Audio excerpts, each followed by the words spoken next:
Doctor साहब, election commission of Pakistan ने खैबर पख्तूनख्वा की मखसूस नशिस्त से मुतालिक महफूज शुदा फैसला सुना दिया, जिसके तहत नून लीग की एक नशिस्त में इजाफा हो गया है, जबकि JUI से सीट वापस ले ली गई है। अब देखें इसके नतीजे में जी। मुझे नहीं पता कि पार्लियामेंट के अंदर क्या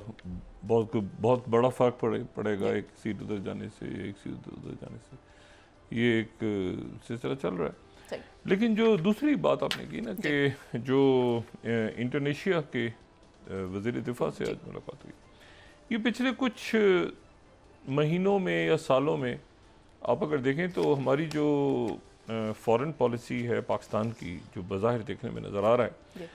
बड़ी क्लैरिटी के साथ, वो उसमें साउथ ईस्ट एशिया या ईस्ट एशिया या एशिया पैसिफिक, ये सारे जो ममालिक हैं, इनके साथ हमारा ताउन बहुत तेज़ी के साथ बढ़ रहा है। मतलब अब पाकिस्तान जो है वो सिर्फ वेस्ट की तरफ अपनी सफारतकारी को आगे नहीं बढ़ा रहा या नॉर्थ की तरफ नहीं बढ़ा रहा। मतलब अगर हम देखें तो नॉर्थ में हमारे सारे सेंट्रल एशियन कंट्रीज़ हैं, रशिया है, ये सारे मुल्क नॉर्थ में आते हैं, तो उस तरफ भी बहुत तेज़ी के साथ बढ़ रही है सफारतकारी। और अच्छा, ये सफारतकारी जो है ये स्ट्रेटेजिक पार्टनरशिप्स भी हैं। इसको सिर्फ जैसे कि आज उनके आसिम मुनीर साहब के साथ जो मुलाकात हुई है तो उनके वज़ीर दिफा की हुई है, तो स्ट्रेटेजिक पार्टनरशिप्स भी हैं। ये सिर्फ तिजारत के हवाले से नहीं हो रही, बल्कि ये बड़ी एक मेरे ख्याल से लॉन्ग टर्म कोई ऐसी गुफ्तगू हो रही है ममालिक के दरमियान। और क्योंकि ज़ाहिर है कि पूरी दुनिया का एक नया नक्शा बन रहा है, नए इत्तेहाद बन रहे हैं, नई दोस्तियाँ बन रही हैं उसमें। लेकिन ये मेरे लिए इंटरेस्टिंग है काफ़ी कि पाकिस्तान जो है वो देखें, वेस्ट में तो हमारे मशरिक़ वस्ता या मगरबी ममालिक जिसे कह लें, लेकिन ये है कि जो ईस्ट की तरफ हमारे बांग्लादेश के साथ जैसे ताल्लुकात, हमारा SCO में बहुत फ़ाल होना, हमारा जो है वो आसियान ममालिक के अंदर बहुत फ़ाल होना, तो ये मेरा ख़्याल है कि आने वाले दिनों के अंदर इसके हमें और मज़ीद जो असरात हैं या समरात हैं वो हमें नज़र आएंगे पाकिस्तान को। और ये बहुत अच्छा है कि दुनिया जो है वो मगरबी ममालिक से बढ़ के भी है, और मगरबी ममालिक से भी अच्छे ताल्लुकात हैं बड़े, मतलब यूरोप के साथ, बाकी अमेरिका के साथ भी अच्छे ताल्लुकात हैं। लेकिन ये जो इस वक्त और ग्लोबल साउथ की तरफ भी पाकिस्तान यकीनन जाएगा और जा रहा है, तो ये बड़ा अच्छा, बड़ा खुशाइंद है कि पाकिस्तान ये ईस्ट की तरफ जो है ना पाकिस्तान के ताल्लुकात बहुत तेज़ी के साथ हमें दिफाई ताल्लुकात भी और सफारती ताल्लुकात भी तेज़ी से हमें बढ़ते नज़र आ रहे हैं, और बड़ी खुशाइंद बात है। अच्छा, 2-3 बातें जो हैं इसमें बड़ी अहम, एक तो ये कि कल हमने जब गुफ्तगू हम कर रहे थे कल की नशिस्त में, तो उस वक्त ही खबरें आ रही थी कि प्रेसिडेंट ट्रंप की जो मुलाकात है वो हो रही है, नेटो के जो चीफ़ हैं उनके साथ उनकी मुलाकात हो रही है, और मुलाकात जो है वो मार्क रुते के साथ उनकी मुलाकात हो रही है, और उसके बाद वो एक प्रेस कॉन्फ्रेंस से मीडिया टॉक भी कर रहे हैं उसके बाद। अच्छा, ये जो मार्क रुते हैं, ये बड़े ज़बरदस्त सियासतदान भी रहे हैं, और ये नीदरलैंड्स के 14 साल प्राइम मिनिस्टर रहे हैं।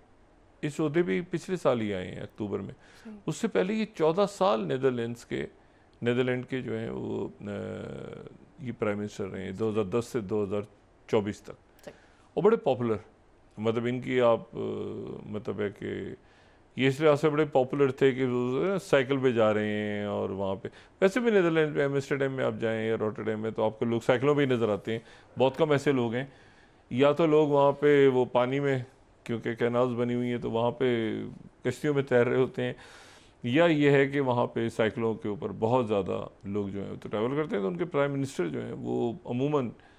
इन मुल्कों में, और ख़ास तौर पे इन्होंने तो बहुत ही रवायत डाली कि ये अक्सर हमें वहाँ पे जो है अपने ऑफिस आते जाते जो है वो साइकिल पे आते जाते नज़र आते थे, आम लोगों की तरह, कोई सिक्योरिटी नहीं, कुछ नहीं। तो बहरहाल ये 14 साल वहाँ के, तो ये डिप्लोमेट भी बड़े ज़बरदस्त हैं। अभी नेटो के सरबराह हैं, और नेटो के सरबराह हैं, और इनकी बड़ा क्लियर व्यू है इनका। यूक्रेन को ये बहुत फेवर करते हैं, और पुतिन के बारे में इनकी राय बहुत हॉकिश नहीं है, लेकिन ये है कि बहरहाल ये रशिया के अगेंस्ट एक इनका नुक्ता नज़र है। और चूँकि डिप्लोमेट भी रहे हैं, वज़ीर आज़म भी रहे हैं, तो इसलिए वो ट्रम्प के साथ जब गुफ्तगू हो रही थी तो उसमें देखा होगा आपने कि टिपिकल कोई नेटो का जैसे होता है कि बड़ा कोई स्टिफ पर्सनैलिटी का नहीं, बड़े आराम से वज़ीर आज़म भी रहे हैं ना साबिका, उस हवाले से भी डील करते रहे हैं ज़ाहिर है ट्रम्प के साथ और बाकी दुनिया के साथ। तो ये उसमें डैडी वगैरह करके इन्होंने बातचीत की। प्राइम मिनिस्टर अपने मुल्क के रहे हैं 14 साल। अच्छा, इनकी जो कल की प्रेस कॉन्फ्रेंस हुई तो उस प्रेस ब्रीफिंग के बाद जो 2-3 बातें हमारे सामने आईं वो ये, एक तो ये आई कि जी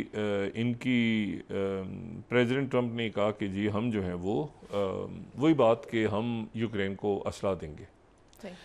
लेकिन यूक्रेन को असला जो है हम थर्ड पार्टी के थ्रू देंगे, यानी अच्छा वो यूरोपीय यूनियन का लफ्ज़ इस्तेमाल होता है, मैं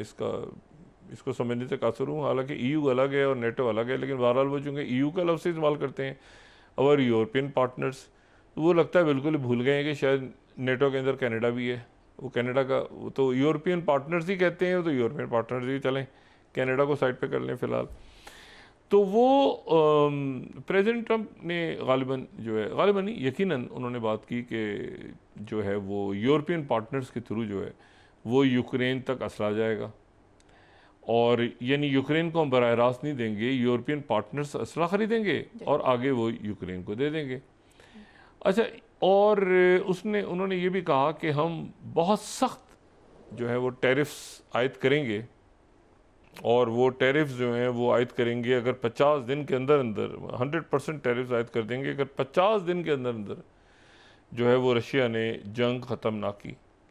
अच्छा, अब ये जो 50 दिन है ये कुछ ज़्यादा ही टाइम दे दिए, क्योंकि लिंडसे ग्रैहम तो कह रहे थे कि लिंडसे ग्रैहम उदास हैं। लिंडसे ग्रैहम भी तो बड़ी शख्स, एक बड़ा अपनी ज़ात में बड़े अंजुमन है ना, वो चाहते हैं पूरी दुनिया में जंगें ही होती रहें, हर जगह गज़ा में जंग चलती रहे, यूरोप में जंग हो जाए, मतलब ये चाइना, इधर साउथ चाइना में अभी तक जंग क्यों नहीं शुरू हुई, मतलब कोई जंगें वंगें होती रहें तो उनका जो है ना कारोबार चलता रहे। तो लिंडसे ग्रैहम जो है वो उन्होंने तो वो बिल डाला हुआ था कि जी ये 500% जो है वो आयद कर दिए जाएं, और ये और वो, और जो रशिया के साथ तिजारत करे वगैरह, ये जो है ये उस पर 50 दिन का उन्होंने अल्टीमेटम दे दिया कि 50 दिन के बाद जो है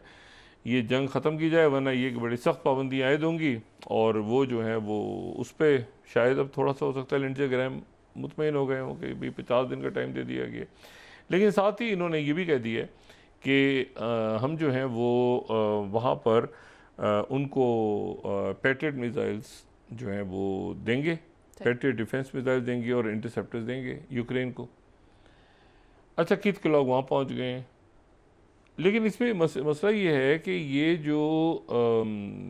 ये तो बात चली हो गई कि पैट्रियट मिसाइल्स अब कौन लेगा, जर्मनी लेगा, ये बात हम पहले भी कह चुके हैं। 500 बिलियन कहाँ से पैट्रियट मिसाइल्स आएंगी इतनी जल्दी, अमेरिका में तो तैयार नहीं हो रहे, उनके पास तो इतना ज़्यादा वो ऑर्डर पे तैयार होती हैं चीज़ें,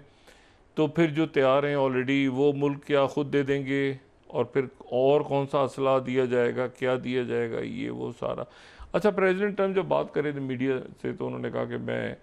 जो है वो जाता हूँ जब भी पुतिन से बात करके, तो मैं एक ख़ातून के साथ डिस्कस करता हूँ कि मेरी पुतिन से बात हुई है, तो ख़ातून आगे से कहती हैं कि अच्छा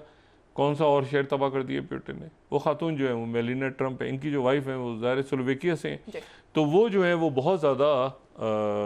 यूक्रेन की हामी है इनकी वाइफ। तो कल इन्होंने प्रेस कॉन्फ्रेंस में जिक्र किया तो ये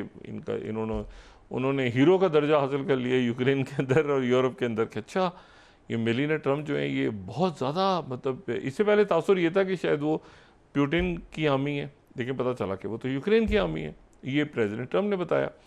तो वो बड़ी पॉपुलर जनाब, उनकी बड़ी तारीफ़ें वारीफ़ें हो रही हैं सारी बातें। लेकिन इसमें जो एक बात बड़ी अजीब सी बात है वो ये है कि इस पूरी कहानी में एक तो बात ये हो गई ना कि पैट्रियट मिसाइल दिए जाएंगे, और पैट्रियट मिसाइल ज़ाहिर डिफेंस बैटरीज़ हैं, वो डिफेंड कितना करते हैं कितना नहीं करते, ये सारा डिफेंस जो है ना सिस्टम ये वेस्टर्न, ये सारा का सारा फारिग हो गया। ख़ास तौर पे जब से ये इसराइल की तबीयत साफ़ की है हुतीज़ ने और ईरान ने, तो उनका तो थाट सिस्टम और आयरन डोम और ये सारा वो तबाह हुआ वो पड़ा है वहाँ पर। मतलब है कि कोई सर पैर है नहीं, फिर ये अलुदैद एयरबेस के ऊपर भी डोम को नुकसान पहुँचा। तो ये जो डिफेंस सिस्टम है ना वेस्ट के, ये तो बिल्कुल ही फारिग हो गए हैं। लेकिन इसमें जो एक बात बड़ी हैरान कुन है और वो ये है कि ये जो फाइनेंशियल टाइम्स ने बात की है, और ये और जगहों पर भी बात हो रही है फाइनेंशियल टाइम्स के अलावा भी, वो ये बात हो रही है कि प्रेसिडेंट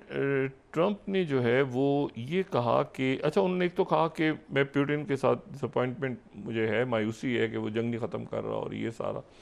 लेकिन ये है कि मैं उसके साथ साथ जो है वो ये भी मेरे ताल्लुकात ख़राब नहीं हुए, ख़त्म नहीं हुए ताल्लुकात। लेकिन फाइनेंशियल टाइम्स जो है, ये थर्ड स्लाइड अगर हम दिखाएं तो फाइनेंशियल टाइम्स ये कह रहे हैं कि ट्रंप और ज़ेलेंस्की की इस महीने के शुरू में जो मीटिंग हुई थी रोम में, अभी चंद रोज़ पहले हुई थी ना, नेटो का इजलास हो रहा था, वो डैडी वाला इजलास जिसमें वो ज़ेलेंस्की से अलग से मिले भी थे, और हमने जिक्र किया था कि ज़ेलेंस्की ब्लैक कपड़े पहनकर उसमें आए हैं क्योंकि वो जब गए थे वाइट हाउस में तो उनके कपड़ों का मजाक उड़ा था। तो उसमें उसके बारे में फाइनेंशियल टाइम्स ये खबर दे रहा है कि जो थर्ड स्लाइड है कि डोनाल्ड ट्रंप और Vladimir Zelensky discuss Ukrainian air defence as Russian attacks mount. अच्छा, इसमें वो ये कह रहे हैं, जो ये खबर है वो ये कह रही है कि प्रेसिडेंट ट्रंप ने ये कहा, ये बात की प्रेसिडेंट ट्रंप ने ज़ेलेंस्की से ये पूछा उस मुलाकात में कि ये बताओ कि कोई ऐसा तरीका है कि हम तुम्हें कोई ऐसा असला दें अगर कि तुम डायरेक्ट मॉस्को पे अटैक करो, तो तुम कर सकते हो। अच्छा, अब ये जो बात है, ये बात जो है ये बड़ी संजीदा बात है और ये कोई ऐसी बात नहीं है जिसको नज़रअंदाज किया जाए। उन्होंने ट्रंप ने उनसे पूछा कि अगर हम तुम्हें कोई ऐसा असला दें कि जिसके नतीजे में तुम मॉस्को को हिट करो डायरेक्ट और सेंट पीटर्सबर्ग को हिट करो डायरेक्ट, तो क्या तुम कर लोगे? इतनी हिम्मत है तुम्हारे अंदर? तो ज़ेलेंस्की ने बकौल इस खबर के ये कहा कि जी मैं बिल्कुल करूँगा, आप मुझे असला वेपन्स दें तो मैं मॉस्को को भी उड़ाऊँगा और मैं सेंट पीटर्सबर्ग को भी उड़ाऊँगा। ये फाइनेंशियल टाइम्स की थर्ड जो स्टोरी है वो यही है। अच्छा, अब इसमें जो इसी स्टोरी को फिर जो है वो जाहिर है कि पिक किया वहाँ के अखबारात ने यूक्रेन के, और अगर हम 9 देखें तो Trump reportedly asked Zelensky Ukraine could strike Moscow, क्या मॉस्को को हिट कर सकता है यूक्रेन डायरेक्टली? तो ये जो है ये मामला जो है ज़रा आप समझें कि ये बिगड़ गया। बिगड़ इस सेंस में गया है क्योंकि अभी तक ये वाज़े नहीं हुआ कि ये बात जो है ये किस तरफ गई। अच्छा, उन्होंने ये कहा भी कि मतलब है कि इसमें रशिया जीत रहा है जंग में और हर हाल में हारना ही है तुमने, लेकिन फिर भी ये बताओ, ये फाइनेंशियल टाइम्स रिपोर्ट कर रहा है सोर्सेज के हवाले से कि जो सोर्सेज थी, ऑफिशियल्स थे, उन्होंने बताया ये। अच्छा, इसमें अब ये है कि ये कौन से मिसाइल्स ऐसे हैं जो दिए जाएं? अगर देखें, बाइडन ने तो अपने दौर में बिल्कुल जो उनके ATA CMS जो हैं, अटैक MS जो कह लें, वो मिसाइल्स नहीं दिए थे, लेकिन आखिरी दिनों में दे दिए थे। उसने प्रूफ कर दिए थे प्रेसिडेंट बाइडन ने कि आखिरी दिनों में, और ये वो आखिरी दिन थे जब जैसे ही यूक्रेन को ये मिसाइल्स देने का ऐलान किया था प्रेसिडेंट बाइडन ने, तो उसके फ़ौरन बाद ये वो दिन है जब प्रेसिडेंट पुतिन ने अपना न्यूक्लियर डॉक्ट्रिन फ़ौरन रिवाइज़ कर लिया था, फौरी तौर पे रिवाइज़ किया था, और उन्होंने कहा था कि जिन मुल्कों से अटैक होगा हमारे ऊपर, यूरोप के जिन मुल्कों से अटैक होगा हमारे ऊपर, हम फर्स्ट स्ट्राइक करेंगे उन मुल्कों पे। और अमेरिका और बरतानिया और जर्मनी और फ्रांस और इन मुल्कों का नाम भी लिया था प्रेसिडेंट पुतिन ने। तो ये जो है ये 19 तारीख का 6 स्लाइड अगर मैं दिखाऊं तो लोगों को मेमोरी लोगों की फ्रेश हो जाएगी। 6 CNN, Putin fine tunes Russia's nuclear doctrine after Biden arms decision on Ukraine in clear signal to West. ये याद आ जाए सबको कि ये किन दिनों का जिक्र है, जब प्रेसिडेंट बाइडन ने जो है वो, और ये 4th स्लाइड 18 तारीख को Biden 4th slide CNN, Biden greens light for Ukraine to use ATACMS in Russia just raise the stake in a war Trump will inherit. तो ये इनहेरिट तो बाद में बहरहाल ये उन्होंने फायर किया अगले ही दिन, अगले दिन जो है वो मैं CNN अगले दिन का 6 दिखा रहा हूँ कि वो उन्होंने अपनी न्यूक्लियर डॉक्ट्रिन को रिवाइज करने का ऐलान कर दिया था।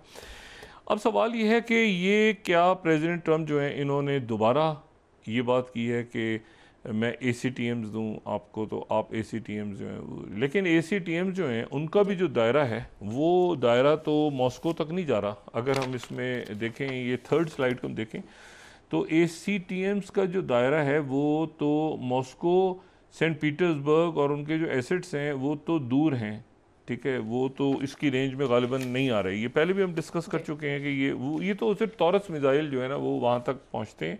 और तौरस मिसाइल जर्मनी तो मेरे नहीं ख्याल कि जर्मनी किसी मूड में है। अगर हम ये फोर्थ स्लाइड देखें तो range of Ukraine 300 ACTMs tactical ballistic missiles, ये हमें मज़ीद इसमें नज़र आ रहा है। और ये जो हैं ये अगर हम इस मैप को देखें थर्ड को, तो हमें इसमें जो टॉरस हैं जो कि जर्मनी के पास हैं वो मिसाइल्स तो सेंट पीटर्सबर्ग और मॉस्को को हिट करते नज़र आते हैं। ये मिसाइल उस वक्त लिए थे यूक्रेन ने जब कर्स के इलाके में लड़ाई हो रही थी। कर्स के इलाके में लड़ाई हो रही थी तो उस वक्त हमने ये लेके और इस्तेमाल करने शुरू किए थे। लेकिन यह है कि क्या ये बात हुई है, नहीं हुई, तो ये बात अब बड़ी इंपॉर्टेंट है। और कीव ने, जैसे मैंने कीव इंडिपेंडेंट 9th दोबारा हम देख लेते हैं, Trump reportedly asked Zelensky Ukraine को स्ट्राइक मॉस्को। अब ये बात हुई है, नहीं हुई, मीडिया ने सही किया गलत किया, लेकिन इस बात को, यानी ये पूरा जो किस्सा है ना, इस पूरे किस्से में अमेरिका ने धमकी, यानी ट्रम्प ने धमकी दी है, एक ऐसी धमकी दी है जिसका कोई फ़ायदा नहीं। मतलब हम आपको मिसाइल किसी और मुल्क के जरूर देंगे, ये बिग स्टेटमेंट जो आनी थी वो ये ही 50 दिन के अंदर अंदर वो रोक ले, पुतिन जंग रोक ले, वरना हम ये कर देंगे। अब 50 दिनों में पुतिन क्या हशर करेगा यूक्रेन का, ये भी तो बताए ना। 50 दिन तक वो जंग रोक ले, 50 दिन का टाइम है, वरना हम ये करेंगे। उसके बाद तो 50 दिन में वो क्या करेगा, वो तो कचूमा निकाल देगा 50 दिनों के अंदर, और कचूमा निकाल के वो 49वें दिन कह देगा हम सुलह करते हैं, 49 डे पे कहते हैं सीजफायर कर लेते हैं, और 49 डेज तक तो आपने उसको लाइसेंस दे दिया।